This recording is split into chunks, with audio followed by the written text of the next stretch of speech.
So I just wanted to make a quick video about me bringing back my hatchback. It's been sitting about 4 to 5, maybe 6 years. It's been a while now that it's been sitting. Long story short, the reason it's sitting is because I tried piecing together a block. I personally didn't build it. I just got the parts, and it just didn't work out. Like, you know, I just kept having problems with it. Like, car kept on smoking. I'm sure it was ring gap. It was just, I don't know. It was back when I you know, wanted to keep racing and like messing around at Qualcomm and doing like high horsepower numbers when I was younger, I guess you can say. But now things have changed. You know, I'm more older. I'm into mountain biking. I love mountain biking, and I kind of just, the hatchback just kind of pushed, you know, put on hold basically. My goals are to get the car running, tuned, and also painted, you know, just to make it look legit again. Because right now it's just been sitting there, the sun's burning it up, and there's a lot of flaws on it now. So my goal is to get this car running again, but with the least amount of money as I can. Try to like sell my parts that I have in the car right now, and just move money around and see what happens. At first I was debating what to do with like the whole motor thing. You know, I've been talking to my friends back and forth. Originally I just wanted to do B20 turbo. You know, a friend of mine was actually like, hey man, you have 750 injectors, why don't you just try ethanol, you know, the 85. So like, you know, that sounds kind of like an idea. He's like, basically you don't daily drive it anymore, and I don't, you know. But then again, like, it's also like, if I do drive it, I don't know if E85 is going to be a hassle to find, like, you know, anywhere. Just, I'm so used to just pulling over 20 gas stations and pumping gas. But yeah, I'm still debating whether to do 85 or not. But I guess what I'm going to do is just a B20 turbo, just stock B20 and turbo, because B20s are cheap. You can get them for like $350. Here we are, JDM West Side.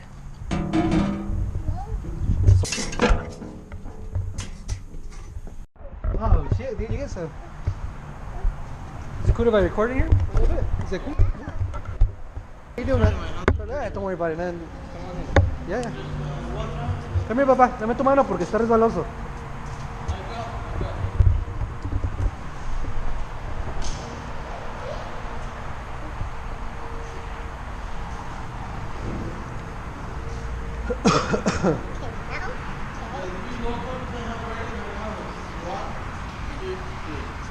Sweet, man. Oh, you guys just clean them up? You guys have any idea how many miles they might have? They're anywhere between 50 to 60,000 miles. Okay. Imported from Japan, so. Okay. Yeah, looks pretty good.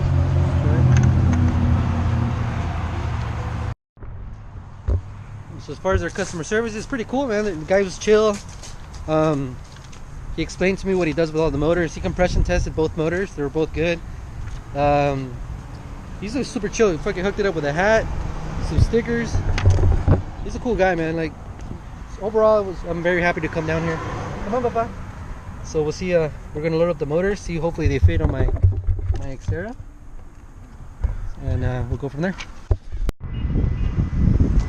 Okay. So yeah, JDM Westside hooked it up pretty good. I basically gave him a call and I was like, hey man, I need 2 B20 motors, and he's like, yeah, well, I have them here for $375 for low compression. And I'm fine with that. You know, I just want something so I can drive my car again and I can boost and cheap. Before that, I was actually looking into going up to LA. You can get them for like a high compression one for like $350, but from here is like 2-hour drive, and the traffic and the gas I'm gonna spend to go up there. I was just like, man, I don't really want to do that. You know, I called a couple shops down in San Diego. The reason I chose JDM Westside was because they just seem more professional, you know, over the phone. And I was like, hey, you know what, I'm going to pick up 2. He's like, you know what, if you pick up 2, we might be able to work something out and hook you up. I'm like, cool. So I went and headed down there. It was like 45-minute drive to like an hour, maybe less. I got there and then, you know, I was greeted right away. The guys were super chill. They're like, yeah, let me show you where the B20s are at. They have a lot of motors. They have like Subarus, you know, like they have like Nissans, Hondas. I didn't really go through it like detail, but they have, you know, good choice. Front clips. I mean, I'm not going to see the price because it could be different for everybody, but they hooked it up pretty good. It actually was better than LA, in my opinion. So yeah, so now I'm back home with the 2 B20s, and we'll see how this goes. Again, I'm just trying to spend as least money as I can out of pocket. I know I'm going to have to put in something, but at least that my car's drivable and I can, you know, start having fun with it again. Here's a quick look at the 2 B20s I picked up. They look pretty clean.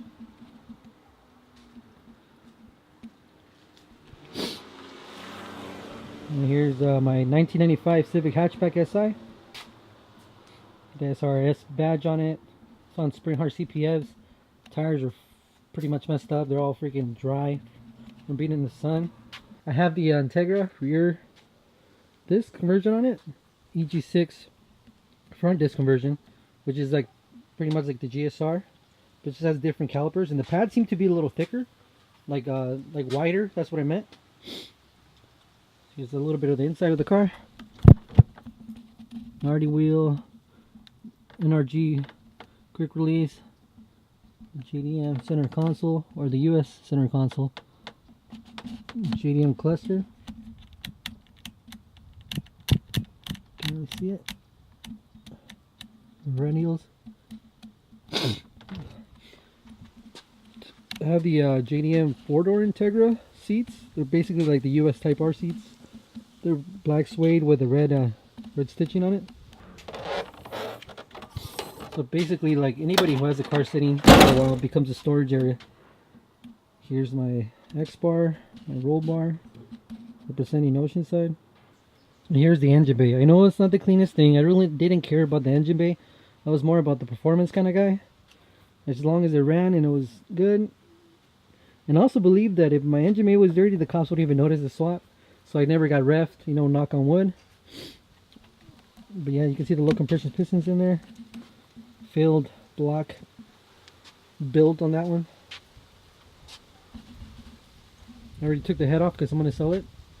And yeah, there's my turbo kit.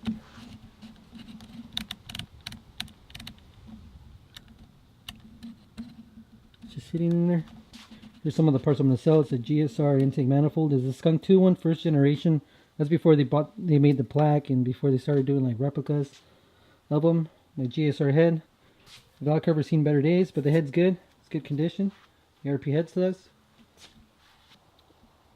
So what I'm going to try to do is I'm trying to get this block as ready as I can. You know, so I can make it easier for my homie to slap the motor in.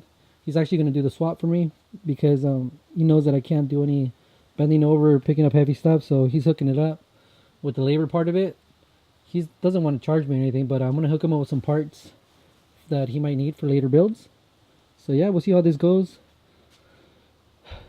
Getting closer, step by step. So this is day one of fucking putting the swap in. I got the homie Rolito helping me out because my back's fucked up still. So yeah, he's going to help me out do the heavy lifting. So we're going to get started right now. So before my homie came over, I went ahead and started getting the B20 ready. Put the oil feed line in.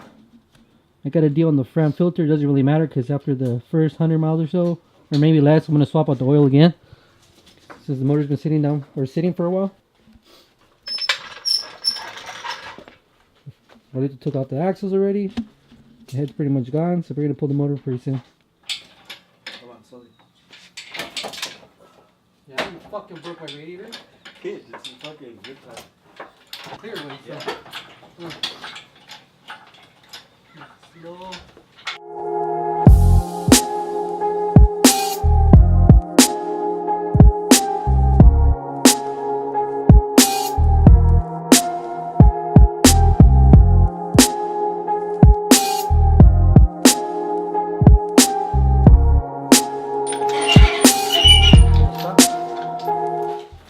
Here we go, we're gonna polish up our fucking mounts. You know these fucking fries have dairy? Do they? Oh, no ketchup? They have dairy, that's why you get so full of this shit. Little mag aluminum polish.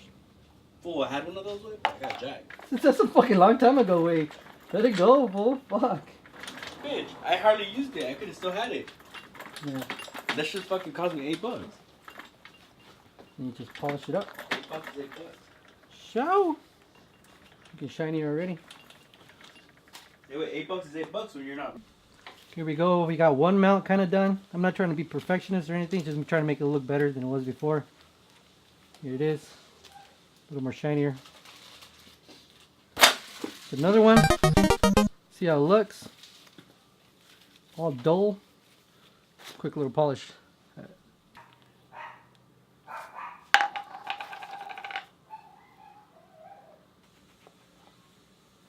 There you go. I think that looks a lot better than before.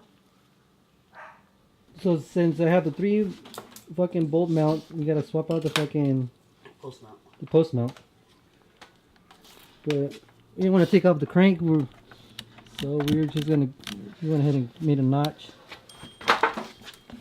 Bukaki. To the bukkake.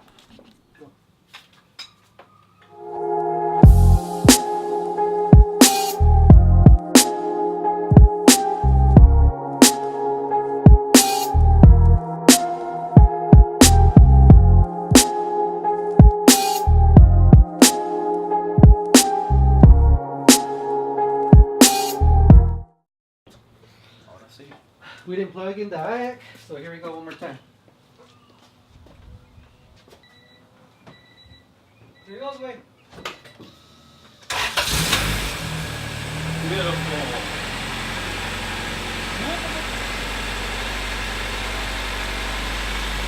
Like a champ. Take it around the block, way. See if it smokes. For 5 years, it's not smoking anymore. You freaking suck, dude. Nice new girl play. Not smoking anymore. It was smoking like crazy.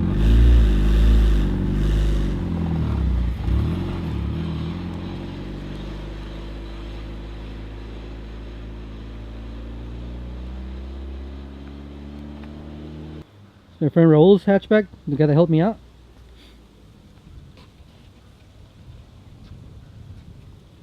It's pretty clean.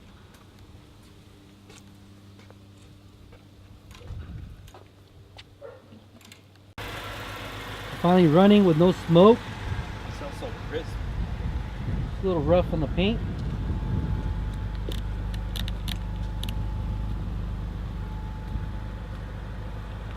Absolutely no smoke now. Used to smoke like freaking crazy before.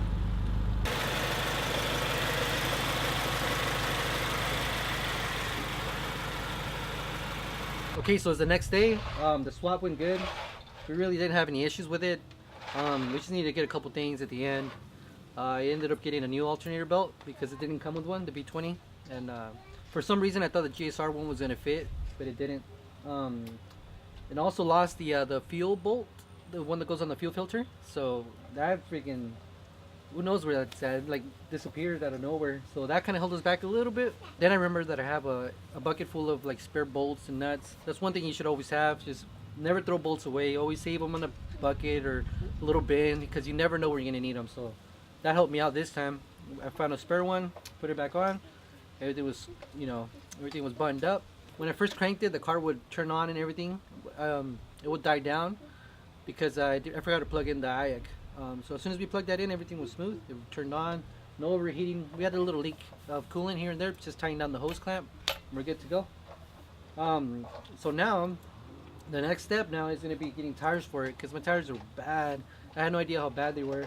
So I got to go and look for some tires.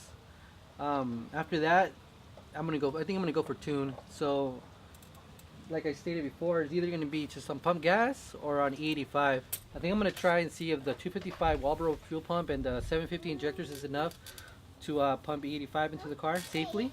I'm not trying to go for any crazy numbers. I just wanted to try E85 because I've never done it myself. So I want to try that out. And if it's too much of a hassle or more money, then I'm just going to go ahead and just get tuned on a pump gas.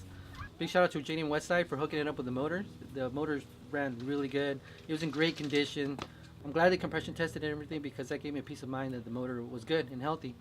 And everything runs fine, no squeaks, nothing. So thank you for the motor. Another big shout out to the homie from Cartel Customs.